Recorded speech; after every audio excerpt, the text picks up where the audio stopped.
Así inicia esa noticia en profundidad. Qué placer estar de nuevo con ustedes. Soy Tatiana Pérez y les saludo desde nuestra sede central en Caracas, en Venezuela. A partir de este momento, en la próxima hora, 3 temas son noticia. Los desplegamos en titulares. El primero de ellos es noticia: los Estados Unidos. Nunca más o nunca otra vez. Frases que se han escuchado este miércoles, este martes, en varias ciudades del país. Así, cientos de activistas exigen el cierre de los centros de detención de migrantes que les recuerdan campos de concentración de la Segunda Guerra Mundial. Nos preguntamos un asunto de fondo: ¿cuáles son las razones detrás de las acciones más retrógradas de una administración de Estados Unidos contra su propia nación en los últimos años? Vamos a analizarlo aquí en Noticia. Segundo tema que es noticia: Brasil. Los pueblos indígenas temen por su vida. A las agresiones, a las amenazas sobre sus territorios, ahora se suma el desmantelamiento de programas de salud pública en estas comunidades, en comunidades originarias. Por eso, durante esta jornada se hacen visibles e incomodan al poder. Tenemos ese panorama, tenemos el análisis. Tercer tema que es noticia: vamos a Ecuador. Entra en su segundo día un paro nacional de una semana que une a sectores tan diversos como trabajadores, campesinos, taxistas, obreros. Vamos a revisarlo. Es noticia que así comienza. Bienvenidos, bienvenidas.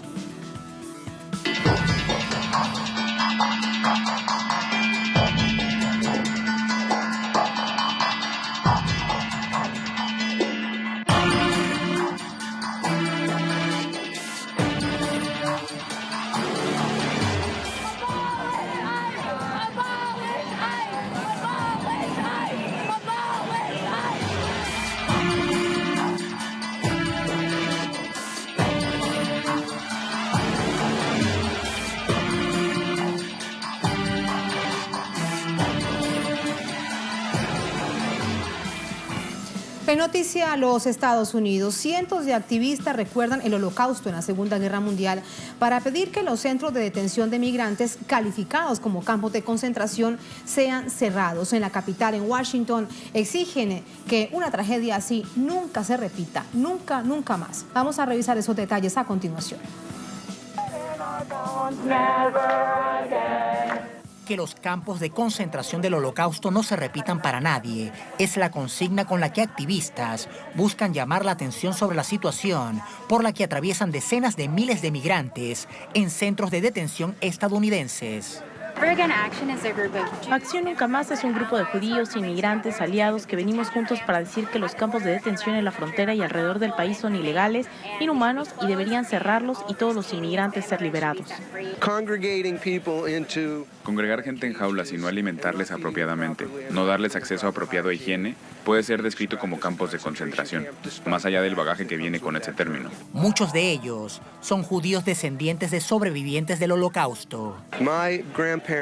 Mis abuelos vinieron aquí con nada. Mi abuelo llegó a este país con $25 en el bolsillo y pudo terminar con una fábrica para hacer cigarros en la ciudad de Pittsburgh.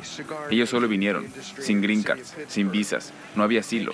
Solo vinieron e hicieron grande este país. Bloqueando las entradas de las oficinas del Servicio de Inmigración y Control de Aduanas en la capital estadounidense. Los activistas también repudiaron el financiamiento que tanto demócratas como republicanos han otorgado a estas agencias a cargo de los centros de detención en donde niños y adultos han perdido la vida bajo custodia, alertando el uso político del tema migratorio por parte de Donald Trump. Yo digo, Trump es claramente un racista que está usando el tema migratorio para activar a su base y lo quiere usar como un punto de reelección para el año 2020. Pero no vamos a dejar que eso ocurra. Algunos activistas propusieron el llamado Plan de la Dignidad. Con 3 acciones proponen resolver la situación migratoria, terminar todo tipo de detención y deportación, lograr la reunificación familiar de aquellos migrantes que han sido separados y la legalización inmediata de quienes buscan permanecer en este país. Hechos registrados durante esta jornada. ¿Qué es lo último? ¿Qué pasa a esta hora ya de la noche? Conversamos con Alina Duarte, nuestra corresponsal desde Washington. Alina, ¿cómo estás? Adelante, muy buenas noches. Hola, ¿qué tal, Tatiana? Muy buenas noches. Pues bueno, ya veíamos en las imágenes de esas protestas que se celebraban el día de hoy aquí en la capital estadounidense y que son la consecuencia, en realidad, de todo un movimiento nunca más alrededor de los Estados Unidos. Estas protestas se han realizado a lo largo de decenas de ciudades de este país. El día de hoy aquí en la capital estadounidense, por segunda ocasión ya, varios de ellos, sobre todo ya lo mencionábamos anteriormente, son judíos que piden, recordando el Holocausto, que nunca más se repita esta tragedia. Precisamente ellos fueron detenidos hace un par de horas precisamente a las afueras de las oficinas de inmigración y control de aduanas y fronteras en este país.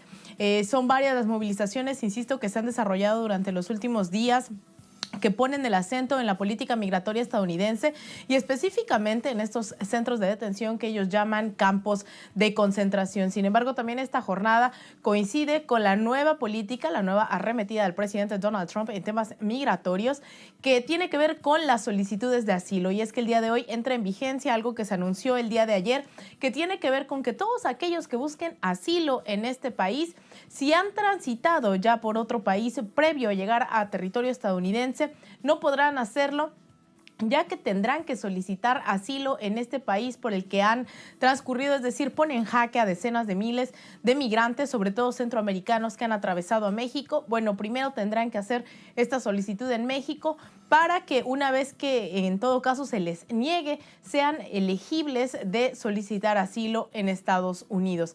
Esto es, insisto, un tema bastante contundente, pero también sobre el debate que se vive hoy en este país.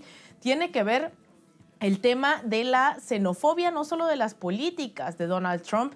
Hace unos minutos el Congreso acaba de votar una resolución en contra del racismo de Donald Trump, específicamente en unos tweets que lanzó durante el día domingo y durante el día de ayer, que tenía que ver con insultos, pero ya no solamente contra migrantes, Tatiana, también insultos hacia ciudadanas estadounidenses, congresistas demócratas aquí en Estados Unidos, que han sido bastante críticas de la administración de Donald Trump en temas migratorios también, y que les dijo regrésense al país de donde originalmente vinieron. Es decir, este insulto que generalmente escuchamos la comunidad hispana de regrésense a México, no importando de dónde vengamos. El regrésense a México, que se pone sobre el debate público, un insulto tradicionalmente racista, si se quiere llamar así, en este país. Bueno, hoy viene de la Casa Blanca diciéndole a estas 4 congresistas que se vuelvan a sus países de donde originalmente son, y es que estas 4 congresistas tienen ascendencia árabe, musulmana, latina. Bueno, contra ellas también ha arremetido el presidente Donald Trump. El Congreso, insisto, hace unos minutos acaba de votar, Tatiana, condenar estos insultos racistas. Incluso 4 congresistas republicanos también se han sumado a esto, es decir, la misma bancada de Donald Trump no fue unánime y se mantuvo, los otros se negaron o se abstuvieron para pronunciarse al respecto. Pero es increíble que después de tantas evidencias que hemos mostrado aquí a través de las pantallas de Telesur, hoy incluso hay quienes dudan de si todavía el presidente Donald Trump es racista o no. Mínimamente, en términos simbólicos, es algo lo que acaba de suceder dentro del Congreso de los Estados Unidos, que estábamos pendientes de ello. Déjame preguntarte brevemente algo más. ¿Algún indicio de algún posible cambio después de todo este nivel de presión social sobre estos centros de detención de migrantes, Salina? Bueno, en realidad lo que apuntan hoy las organizaciones que salen a protestar es que esto dista de cambiar, ya que es algo que está ocurriendo de manera bipartidista. No están dando el beneficio de la duda a los demócratas, que durante varias administraciones también han tenido una política anti-inmigrante. Recordemos los casos de millones de deportaciones durante la administración de Obama, y lo que acaba de ocurrir hace unas semanas es la aprobación de $4,600 millones para aminorar, dicen, la situación en la frontera. Sin embargo, esto incluye el financiamiento a agencias de la patrulla fronteriza, de inmigración y de aduanas, que son los responsables de la custodia de decenas de miles de migrantes, y que hoy, a las afueras de sus oficinas principales aquí en Washington, Tatiana, era una de las cuestiones que más preocupaban sobre todo a la comunidad migrante, que tiene que ver con que, a pesar de que incluso líderes de la bancada demócrata se pronuncien en contra de las políticas de Donald Trump, continúan dando financiamiento para estas agencias, para el Departamento de Seguridad Nacional. Es decir, la política en realidad anti-inmigrante sigue siendo una cuestión estructural en este país. Bipartidista, digan lo que digan los demócratas. Gracias, Alina, muy buenas noches. Gracias por toda esta cobertura y por quedarte con nosotros esta noche. Hasta la próxima. Vamos con nuestra invitada. Para ello nos acompaña Liana Montesinos. Ella es abogada, experta en migración, directora ejecutiva de Unidos por la Justicia Social. Esta ONG se encuentra en Washington, D.C. Liana, ¿cómo está? Buenas noches. Muy buenas noches, muy bien, gracias. Gracias a usted. Liana, déjeme primero preguntarle qué es lo que pasa con estos centros de detención. Parecen más un negocio al mejor postor que una posibilidad de atender a estos migrantes que llegan a los Estados Unidos, que pisan suelo estadounidense. ¿Qué es lo que hay en el fondo en estos centros de detención de migrantes? Bueno, en estos centros de detención estamos viendo lo que pasa en Estados Unidos, ¿no? Es una industria lucrativa tener a inmigrantes encarcelados y se están aprovechando mucho las corporaciones privadas en tener, entre más personas tienen detenidas, más plata hacen.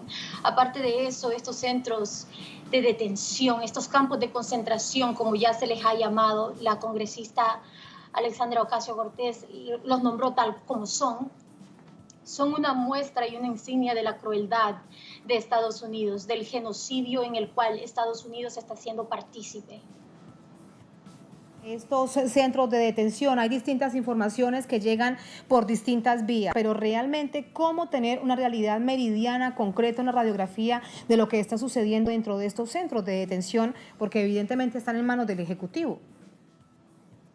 Bueno, estos centros de detención, primeramente es una crueldad para los niños. Empezamos con el arranque de los brazos de los niños, los tienen un recuerdo de una cárcel en McAllen, Texas, donde fue un médico y examinó a 39 niños. Porque los niños estaban sufriendo de diferentes enfermedades. Y tras examinar a estos 39 niños, el médico concluyó de que la enfermedad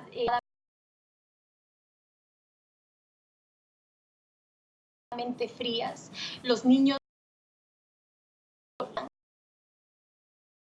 agua, comida nutritiva y aparte de eso estaban expuestos a luz artificial las 24 horas del día.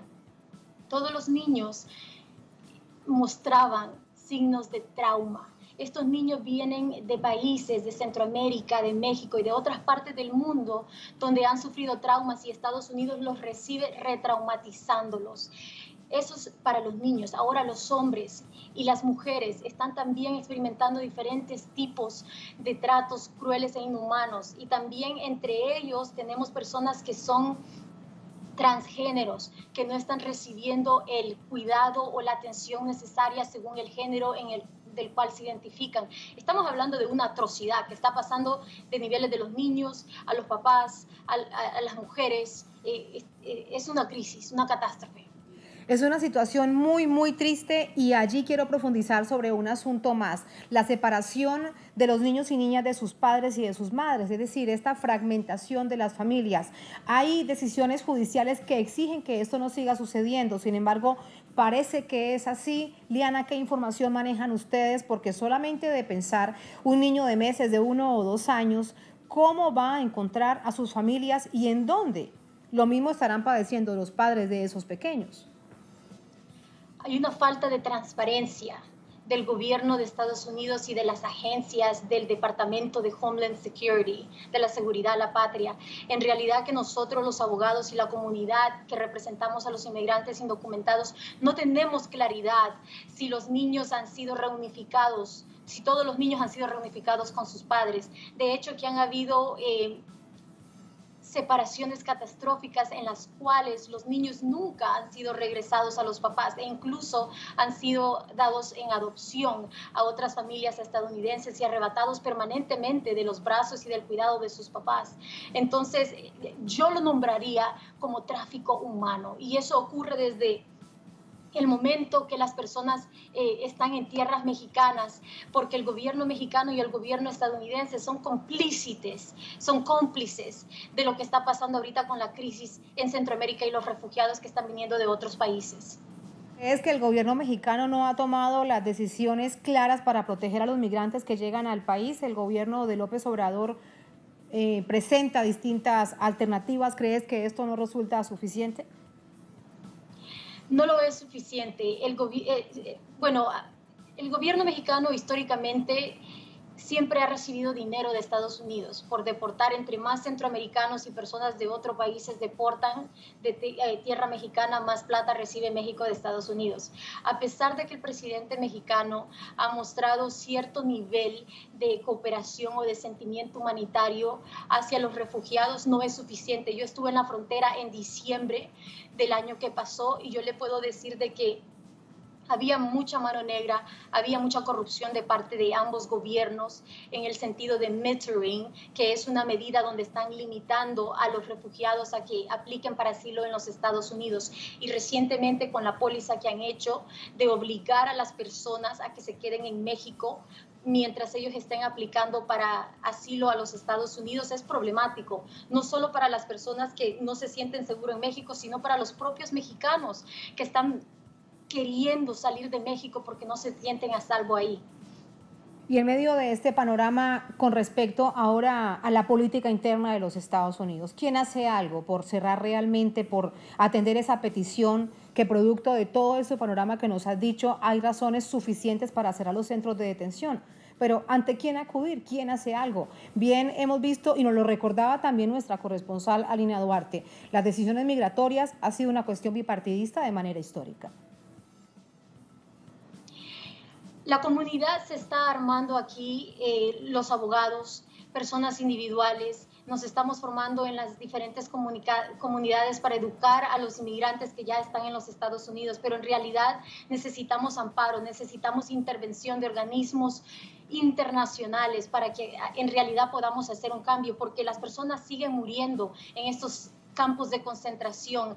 Han habido por lo menos mitad de docena de niños que han muerto, como ustedes lo recalcaron, bajo la custodia de la Agencia Fronteriza de Estados Unidos. Entonces, mientras sigan habiendo personas muertas, no hay suficiente intervención. En realidad que necesitamos a alguien que pueda parar a Trump de esta catástrofe que está haciendo. Me queda algo por preguntarte, de acuerdo a tu visión, de acuerdo a tu experiencia, ¿para quién está gobernando el presidente Trump? ¿Para quién son estas políticas? ¿A quién realmente le benefician? Yo siempre he dicho que Trump está alimentando la fiera racista que ha existido en este país desde que este país fue fundado. Lastimosamente, Estados Unidos fue fundado a través de la esclavitud, a través del menosprecio y el maltrato de ciertos grupos de personas, específicamente minorías, los chinos, los japoneses, los afroamericanos. Y el presidente Trump lo que está haciendo ahorita es alimentando esa fiera. Y una cosa que la única cosa que le agradezco al presidente Trump es que él ha puesto a luz a esa fiera, porque muchas personas se lavaban las manos y decían, en Estados Unidos ya no existe el racismo, la esclavitud es cosa del pasado. Pues no. Él ha traído esto a la luz y eso le agradezco, porque ahora él está a la luz del mundo, que vean de que este presidente en realidad es un racista y que esto se debe parar. La historia no se puede repetir.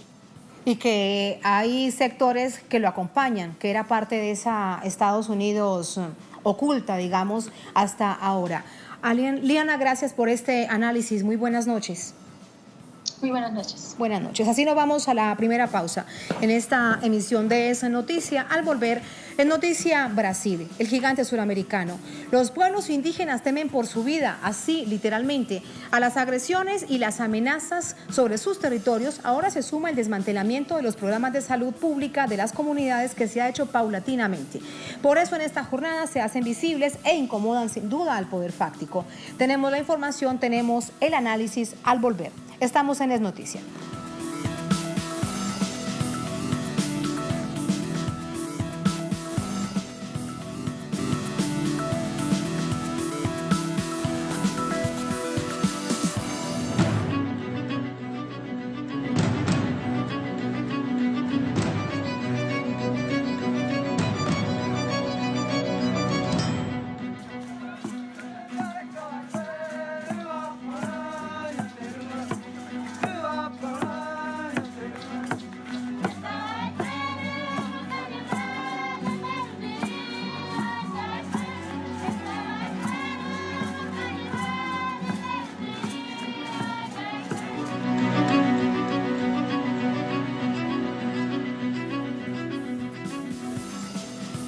En noticia Brasil, comunidades indígenas en todo el país se movilizan en rechazo a las medidas de recorte de Jair Bolsonaro, el presidente del país, en defensa de la salud de todos estos pueblos originarios. Tenemos los detalles a continuación.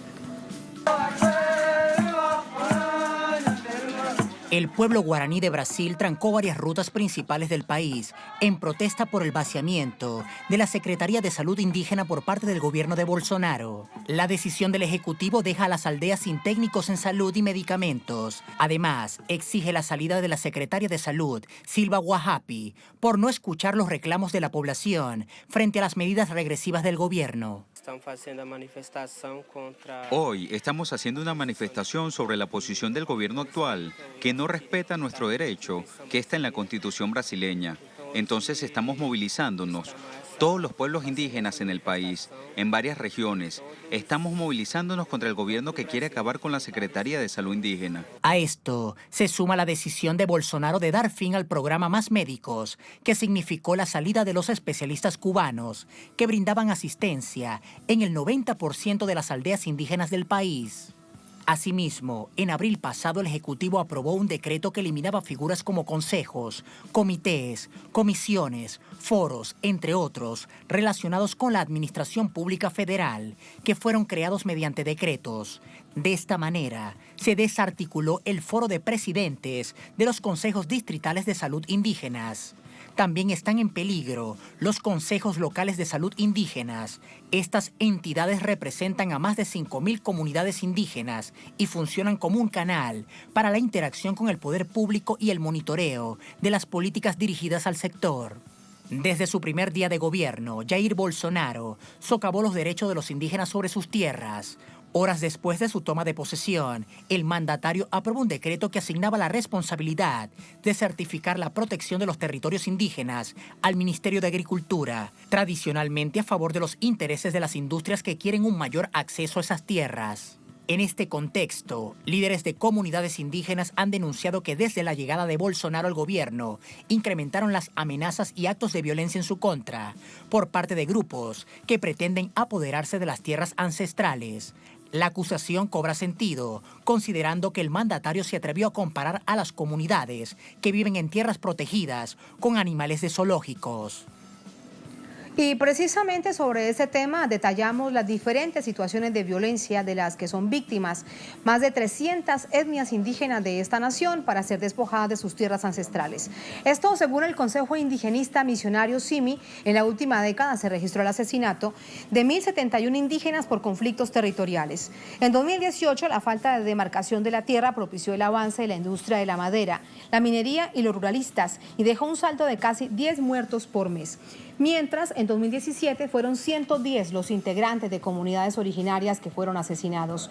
Las formas de violencia que impactan en la vida de los pueblos originarios, además de los asesinatos, son violaciones a sus derechos, amenazas de muerte, violencia física, sexual y simbólica. Reza este informe.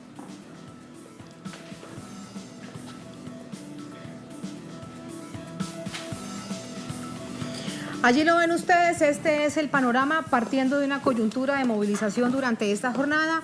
Vamos a entrar con el análisis, vamos a conocer la experiencia real de esa Brasil profunda. Para ello nos acompaña Janet Cabrales Silva, ella es miembro de la Dirección Estadual del MST en el Estado de Pará. Janet, ¿cómo estás? Bienvenida. Bien. Gracias por acompañarnos. Gracias también. Nos acompaña Yusilén Paz, miembro del Movimiento por la Soberanía Popular de la Minería, también miembro del MST. ¿Cómo está, Yusilén? Bienvenida. Bien, buenas noches, gracias. Gracias a ustedes por acompañarnos. Quiero comenzar precisamente por esa coyuntura y más adelante veremos qué parte de la experiencia que ustedes han tenido aquí durante casi un mes podrán llevar para compartir dentro de estas comunidades en términos de organización social y popular. ¿Qué pasa entonces en esa Brasil profunda, Janet? Bien, este Brasil profunda pasa que llegó al poder un hombre que ahí en Brasil nosotros decimos que es que no se puede decir nombre, pero es Jair Bolsonaro, ¿no? Y llegó al poder, ustedes saben muy bien cómo, ¿no? Ahí por las redes sociales, ¿no? Se hizo creer que sería un héroe para el pueblo, por la alienación incluso, ¿no? que tiene el pueblo brasileño, porque todos saben que la educación en Brasil no es una educación para la liberación de los pueblos. Y este hombre llegó para digamos que hacer cúmplice lo que la derecha quería en Brasil, lo que los terratenientes querían, lo que la burguesía quería, que era, por ejemplo, con los indígenas, que se quitara las tierras de los indígenas nuevamente, ¿no? Y eso están haciendo. Eso es parte del proceso del bloqueo de la titulación de tierras que venía en un proceso progresivo desde hace 20 años. Exactamente, allá en el gobierno de Lula, de Dilma, ¿no? Que garantizaron que las tierras se quedaran con los indígenas, porque son los que tienen derecho sobre ella. Entonces ahora se quita este derecho y se hace con que se pierda la tierra. Y además de eso, por ejemplo, con la misión de los más médicos en Brasil, ¿no? Cuando los hermanos cubanos estaban allá, que eran los hermanos cubanos que llegaban de verdad a las tierras indígenas que se quedan lejos, ¿no? A los pobres de Brasil, y cuidaban de la salud de los indígenas, ahora ya no están más, porque Jair Bolsonaro los dijo, mira, mejor que no estén aquí. No van más, ¿no? Entonces, en el país. Y ahí que los indígenas se quedaron sin médicos porque nadie quiere llegar hasta allá. Hasta y además, hasta esas zonas rurales tan tan alejadas. Yusilén, ¿hay sensibilidad social en todo Brasil con respecto a esta situación que viven los pueblos originarios? Bueno, sí, pero una parte de la población tiene esta sensibilidad y una minoría, la burguesía brasileña, no tiene ninguna sensibilidad con estos pueblos, que nuestra historia de Brasil, de nuestra América Latina, hay una invasión de los territorios. Entonces, esta invasión, quien los primeros a sufrir con estos impactos fueron los pueblos originarios, los indígenas. Históricamente ha sufrido y en tantas otras naciones del continente. El Estado brasileño es compuesto por un Estado que se ha cerrado cada vez más a su propia Constitución. Entonces, nuestra Constitución brasileña no prevé los indígenas. Entonces, hay mucho que construir y ellos tienen vivido históricamente procesos de resistencias por sus vidas, resistencia por sus tierras. Entonces, es eso.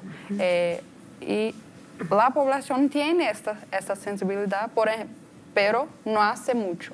Entonces, también hay muchas cosas que debemos cambiar también. Sí, dejo una pregunta planteada porque vamos con nuestro corresponsal en Brasil, con Nacho Lemos, y es si lo que en el fondo se busca con todo esto es acabar con los pueblos originarios. Vamos entonces con Nacho. Nacho, ¿cómo finaliza esta jornada? Cuéntanos, buenas noches. Saludos, Tatiana. Así es, jornada de movilización en Brasil. Los indígenas brasileños han cortado las principales rutas del país, se han manifestado también ocupando la CESAI, la Secretaría Especial de Salud Indígena, contra esto que estábamos viendo en la pantalla de noticias, el recorte sobre la salud indígena por parte del gobierno de Jair Bolsonaro. Se prevé que con la municipalización de la CESAI, con el traspaso de la CESAI, de la dependencia actual del gobierno federal a las municipalidades, haya un recorte sobre estos servicios y ya se está sintiendo en las aldeas indígenas esta política por parte del gobierno de Jair Bolsonaro. Me recuerdo, Tatiana, que hace algunos meses, en diciembre del año pasado, conversábamos sobre la salida de los médicos cubanos, justamente en esta pantalla y en El Noticia, sobre cuál sería el impacto con la salida de los médicos cubanos que atendían al 90% de las aldeas indígenas con el programa Más Médicos. Esto ocurrió por las agresiones de Jair Bolsonaro, antes inclusive de asumir el gobierno brasileño.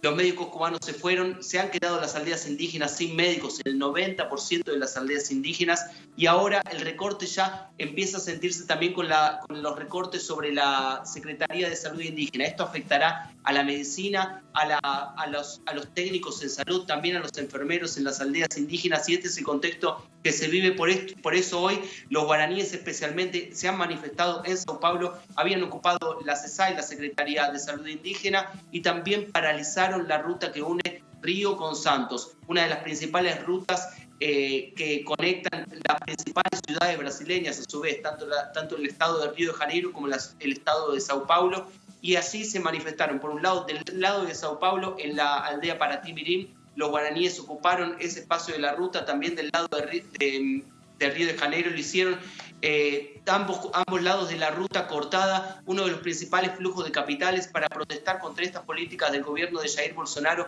que atacan a los sectores indígenas. Se preveía que con la salida de los médicos cubanos podría empeorar la situación. Bueno, empeoró muchísimo más porque ahora no solamente faltan médicos, sino técnicos de salud, enfermeros y también medicinas, Tatiana.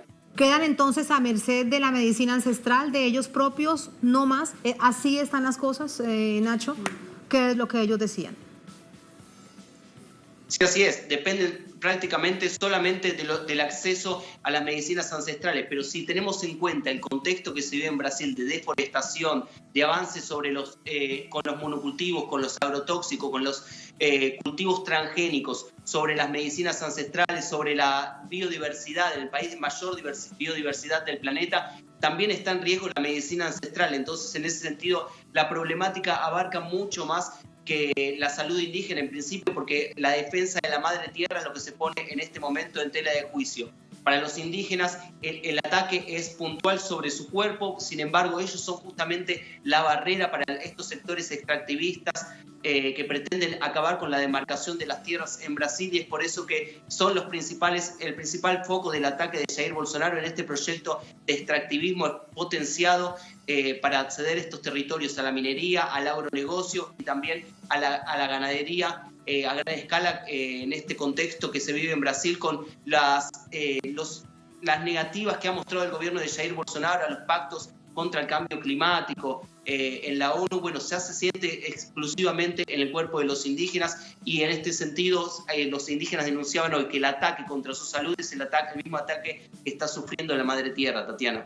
Ese es el asunto de fondo. Nacho, gracias por ayudarnos a ofrecer este contexto. Buenas noches. Janet, ahí está parte también de la reflexión que yo les pido a ustedes. Y hay algo que une la tierra con lo político y son los llamados bloques ruralistas en el Congreso. ¿Tienen tanta fuerza ahora como siempre o aún más fuerza ahora? Aún más fuerza. No, así se creció mucho. Entonces, se creció mucho con la elección pasada. Sí, en el Congreso, por ejemplo, nosotros decimos que hay una bancada de los ruralistas, que es una bancada de los ganaderos. Ajá, una bancada de la Biblia, que son los evangélicos, pero allá son bien difíciles.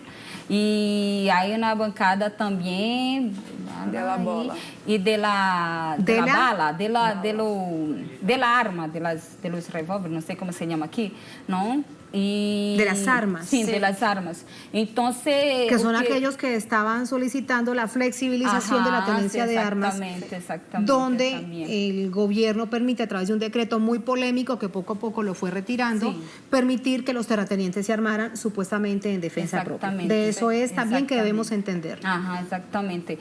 Entonces, cuando tú me preguntas o que se quiere, si quieren acabar con los indígenas, ese es un proyecto muy claro allá en Brasil por este gobierno de derecha, ¿no? Es muy claro que quiere acabar con los indígenas, con los negros, con los pobres, ¿no? Entonces, cuando quita la salud de los indígenas, ¿qué quiere? Si es verdad que el muchacho allá dijo, ¿no? Si desmatan toda la floresta, que es la vida nuestra, ¿no? El pueblo brasileño, latinoamericano no puede vivir, ¿no? En el mundo sin los árboles y tal. Es nuestra vida. Entonces, si hacen eso con quien vive tan cerca, que vive allá con las florestas, que quieren acabar con su vida, ¿no?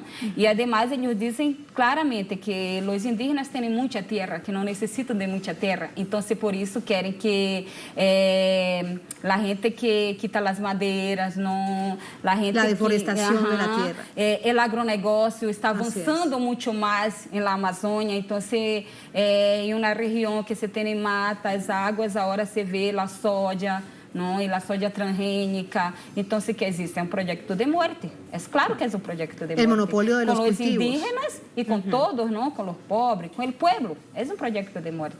Ahora, claro, déjenme preguntarles qué hacer para resistir, para poderse defender y para que no los exterminen, si ese es el plan, como dices, clarísimo del gobierno de Jair Bolsonaro.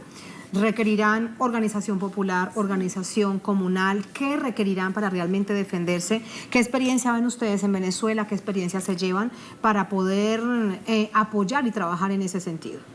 Bueno, tiene muchas experiencias que estamos viviendo en Venezuela, mas una que es de más expresividad, que es la educación, por ejemplo.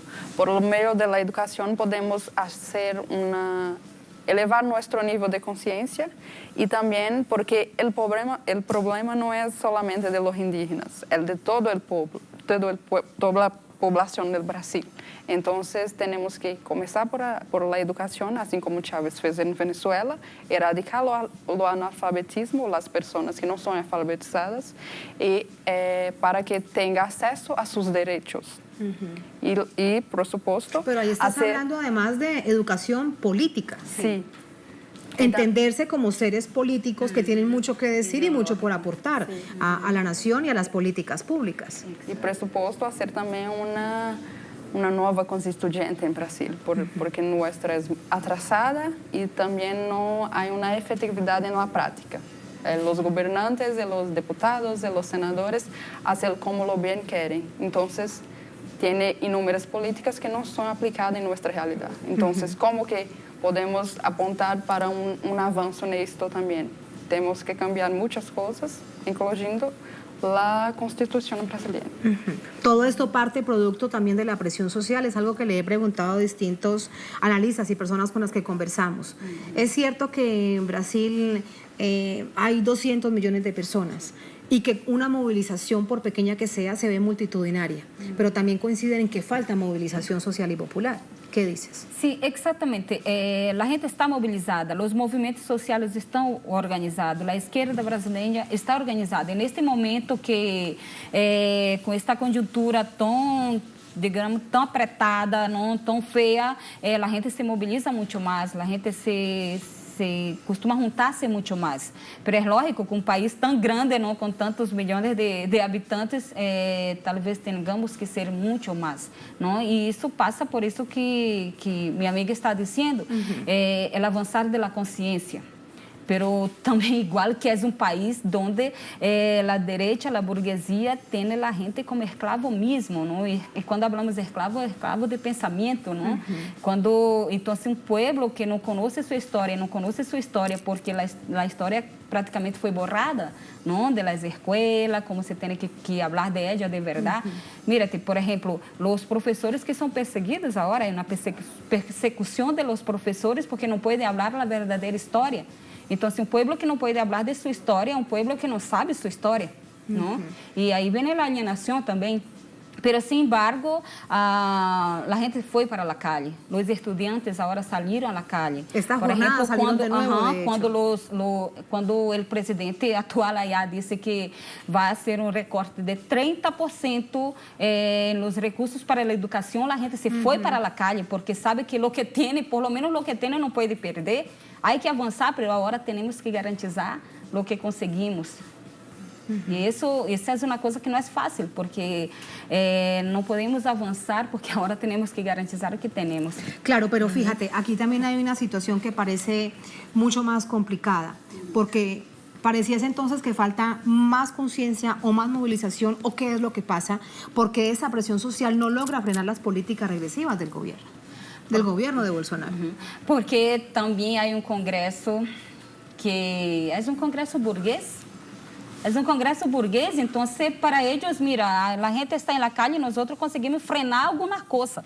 Não, por exemplo, de las armas, que aí já é demasiado, mas há alguma coisa que são interesse burguês mesmo, e aí é necessário que muita mais gente vá para a calle, muita mais gente mesmo.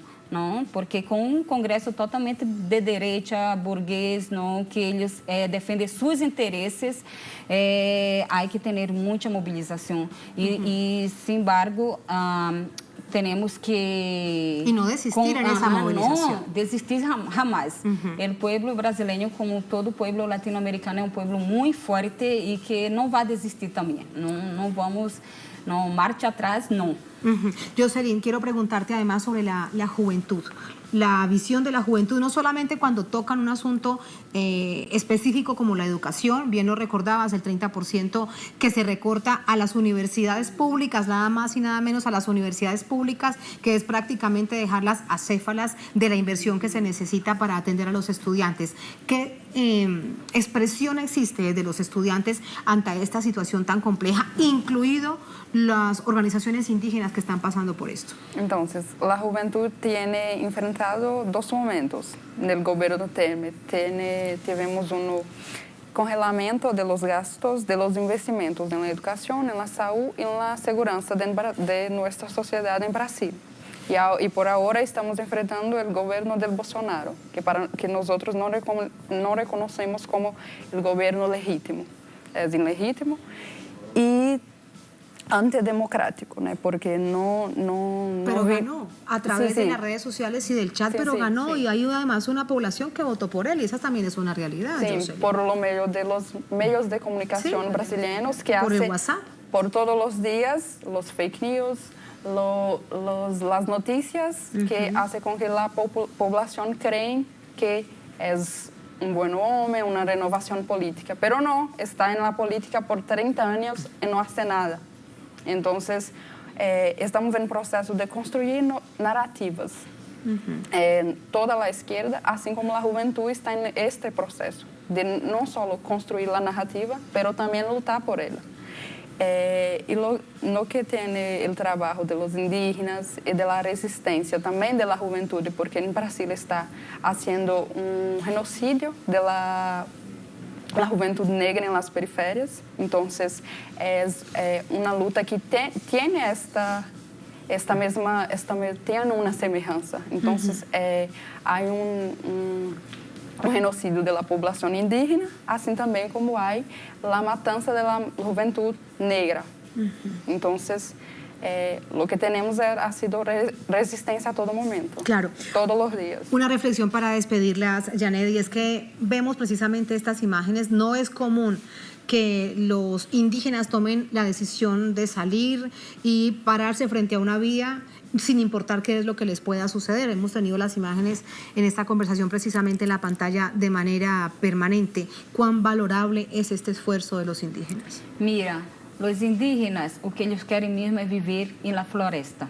Eso es que ellos quieren, con sus derechos, vivir en las florestas, no quieren nada más que eso, porque allá tiene de todo, ¿no? Para que eles salgam assim, é porque de verdade sua vida está em peligro, não? Então, quando não chegam os médicos, e eram os médicos que queriam a eles, não? Eles entendiam com sua cultura, não? Então, a não chegar esse médico, e aí todas as enfermidades que estão chegando, a dignidade que eles estão perdendo também, não? Com tudo isso, então, têm que sair da calle.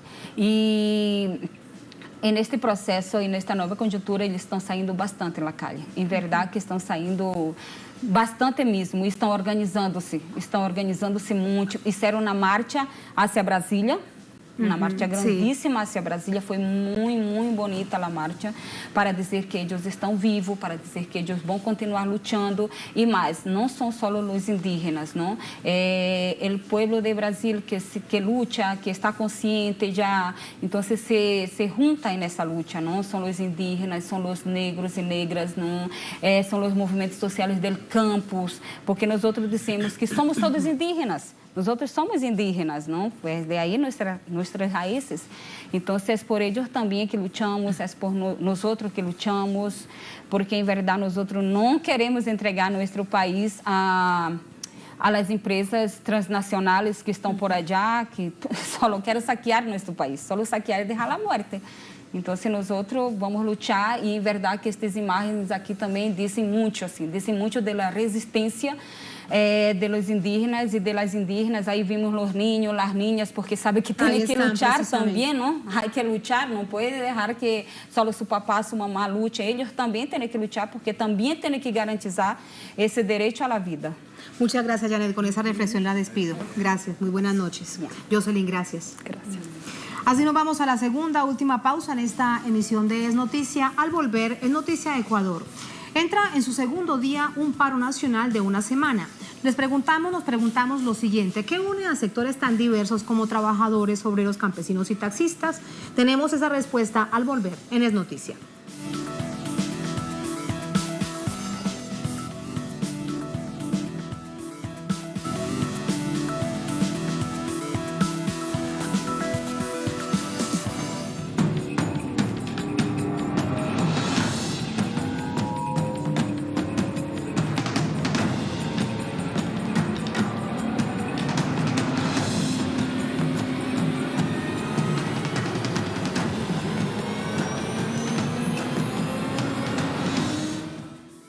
Es noticia de Ecuador, segundo día de paro general en contra de las políticas implementadas por el gobierno del presidente Lenín Moreno. Distintos sectores realizan huelgas y movilizaciones que prevén extenderse durante 5 días en rechazo a un acuerdo que endeude aún más al país con organismos internacionales, como ya se conoce, uno de ellos con el Fondo Monetario Internacional. Detalles a continuación. En las calles, la Asamblea Nacional Ciudadana, la Federación de Organizaciones Campesinas del Litoral y la Confederación de Organizaciones Indígenas se unen en una sola agenda. Exigen el freno de lo que denuncian son políticas neocolonizadoras del gobierno de Lenín Moreno. Miles de personas representadas en estas organizaciones rechazan el avance del extractivismo minero y petrolero, las privatizaciones de las empresas públicas, los despidos masivos, el alza de las tarifas de los servicios básicos y los ajustes que conllevan los acuerdos con entidades internacionales. A sus reclamos también se le suma la entrega de las Islas Galápagos en beneficio de Estados Unidos. No a la privatización de las empresas eléctricas, empresas petroleras que son patrimonio del pueblo ecuatoriano. Y por lo tanto también decimos no a las recetas del Fondo Monetario Internacional. Mientras, la respuesta del gobierno es parte de un juego político. Que se olviden de la palabra privatización. La privatización está prohibida por la Constitución ecuatoriana, por lo tanto, no está prohibido concesionar la administración. Tras el argumento de un desequilibrio económico nacional, la administración de Lenín Moreno aprobó en marzo un préstamo del Fondo Monetario Internacional por $4.200 millones de un crédito ya acordado por $10.000 millones con varias entidades financieras internacionales. De este dinero, los 6.000 millones restantes provienen del Banco Mundial, el Banco Interamericano de Desarrollo y el Banco Europeo de Inversiones, entre otros. El historial de estos organismos sobre naciones de nuestro continente no cambia con el caso ecuatoriano. Para esta nación, implicará las llamadas políticas de ajustes, que incluyen una reforma tributaria y una reforma laboral que aún no ha sido presentada de manera formal. A las acciones ciudadanas, en las próximas horas se sumarán los reclamos de la Federación de Taxis y Cooperativas Provinciales para rechazar la omisión del gobierno a las propuestas entregadas para las reformas de la Ley de Transporte Terrestre, Tránsito y Seguridad Vial. Seguimos sumando información, vamos hasta Quito, vía telefónica con nuestro corresponsal Cristian Salas. Hola Cristian, te preguntamos, ¿qué unen a tan diversos sectores en este paro nacional de una semana? Ya recordábamos, hay taxistas, hay trabajadores públicos, hay campesinos, hay obreros, hay indígenas.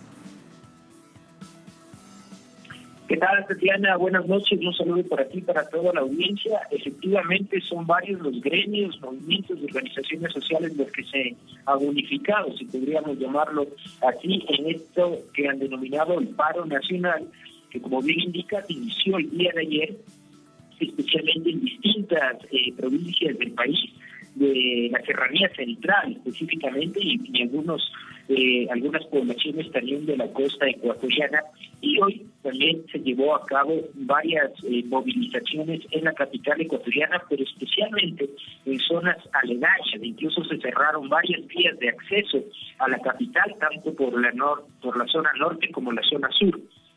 Por supuesto que también ocurrió lo propio en algunas vías importantes de conexión entre la costa, la sierra y el oriente ecuatoriano. Y como bien mencionaba hace un momento, esto ha concentrado a gran cantidad de gremios y organizaciones sociales que incluyen a trabajadores especialmente del sector público que han sido despedidos de manera masiva, tanto en el área de la educación, de la salud, en varias instituciones públicas, y también muchos de ellos se han movilizado en contra de las concesiones de las principales empresas públicas o empresas estatales, como son, por ejemplo, muchas vinculadas al tema petrolero, minero y de telecomunicaciones, que son las más importantes en el país. Ahora, es importante también destacar lo que va a ocurrir mañana en ese que sería el tercer día de movilización, donde el presidente de la Federación de Operadores de Transporte de Taxis, Jorge Calderón, ratificó una convocatoria para la movilización nacional pacífica que se estará desplazando hasta la Asamblea Nacional y posiblemente también hasta el Palacio de Gobierno. Ellos rechazan especialmente el incumplimiento del pago de compensaciones económicas por el incremento de las gasolinas extra y Ecopaís, que había sido no solo una propuesta, sino una promesa que había hecho el presidente Lenín Moreno especialmente a los taxis y colectivos del Ecuador para compensar así el trabajo que vienen realizando con una disminución de los combustibles luego de que se elevaron ya hace algunos meses atrás.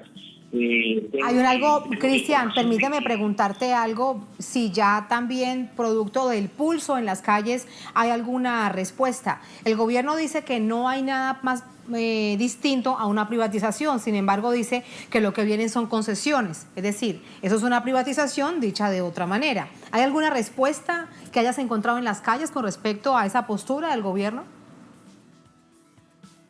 Por supuesto que sí, el reclamo generalizado podríamos decir que es la postura del gobierno respecto a lo que tú mencionas, que es la intención de privatizar las principales instituciones públicas, las principales empresas estatales, como ya lo decíamos, relacionadas principalmente con el tema de telecomunicaciones y petróleo. La mayoría de trabajadores sostienen que se está violentando uno de los artículos de la Constitución que determina que el Estado ecuatoriano y el gobierno no podrá privatizar las empresas. Sin embargo, el secretario de Transformación del Estado ha manifestado que se está entregando en concesión, que es lo que dice la población, los trabajadores y los agremiados, que con esta palabra concesión lo que se está haciendo es violentar la Constitución y, por supuesto, privatizar las principales empresas estatales. Es por ello que el descontento es generalizado, Tatiana. Gracias, Cristian, por esos detalles. Buenas noches. Buenas noches, saludos. Gracias a ti, gracias también a todos ustedes. Así ponemos punto final a esta emisión de Noticia. Cerramos nuestra pantalla tradicional, nos quedamos en redes sociales, @NoticiaTelesur, @TatianaTelesur. Durante esta jornada, otro hecho fue noticia, se dio en América Latina, pero tiene mucho que ver con un asunto global. Con eso los dejamos, será hasta mañana, sigan con nosotros.